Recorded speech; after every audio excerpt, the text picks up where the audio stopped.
नमस्कार, बहुत स्वागत है आपका आओ लिखे पर। आज हम कबीरदास जी का जीवन परिचय लिखेंगे। तो आओ लिखें।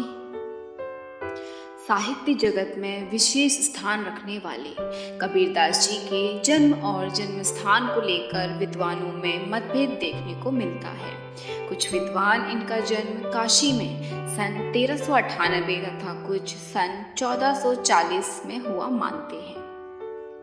ऐसा माना जाता है कि इनका जन्म एक ब्राह्मण परिवार में हुआ, लेकिन विधवा होने के कारण लोग लाज के डर से इनकी मां ने इन्हें लहरतारा नामक तालाब के किनारे छोड़ दिया। वहां से एक मुस्लिम जुलाहे दंपत्ति नीरू व नीमा को ये मिले। उन्होंने इन्हें अपने पास रख लिया और इनका पालन पोषण किया। बाद में उन्होंने प्रेरतक व्यवसाय को अपनाया और कपड़ों की बुनाई करने लगे। माना जाता है कि कबीर पढ़े लिखे नहीं थे। वो जो कहते थे उनके शिष्य उसे लिख दिया करते थे। वे एक ही ईश्वर को मानते थे।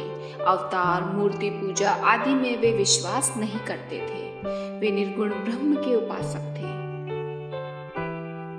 कहा जाता है कि कबीरदास वाराणसी के पंचगंगा घाट की सीढ़ियों पर रामानंद जी की प्रतीक्षा में लेट गए।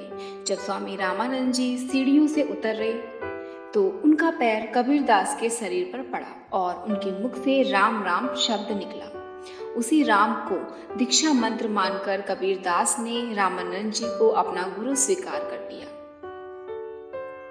कबीरदास जी की पत्नी का नाम लोई था। उनके पुत्र का नाम कमाल और पुत्री का नाम कमाली था। कबीरदास जी की भाषा पंचमेल खिचड़ी एवं सधुकड़ी है, क्योंकि उनकी भाषा में हिंदी भाषा की सभी बोलियों के शब्द सम्मिलित हैं।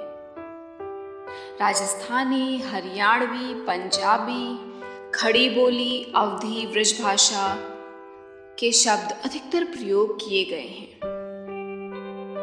कबीरदास मानते थे कि गति कर्मों के अनुसार मिलती है, ना कि किसी विशेष स्थान पर मृत्यु के कारण। इसलिए वह अपने अंतिम समय में काशी को छोड़कर मगहर चले गए, क्योंकि लोगों की ऐसी मान्यता थी कि काशी में मरने पर स्वर्ग और मगहर पर मरने पर नरक मिलता है। मगहर में सन 1518 में उन्होंने अपनी अंतिम सांस ली। धर्मदास ने कबीर की वाणियों का संग्रह बीजक नामक ग्रंथ में किया है, जिसके 3 मुख्य भाग हैं। साखी अर्थात साक्षी, कबीर की शिक्षाओं और सिद्धांतों का निरूपण अधिकतर साखी में हुआ है।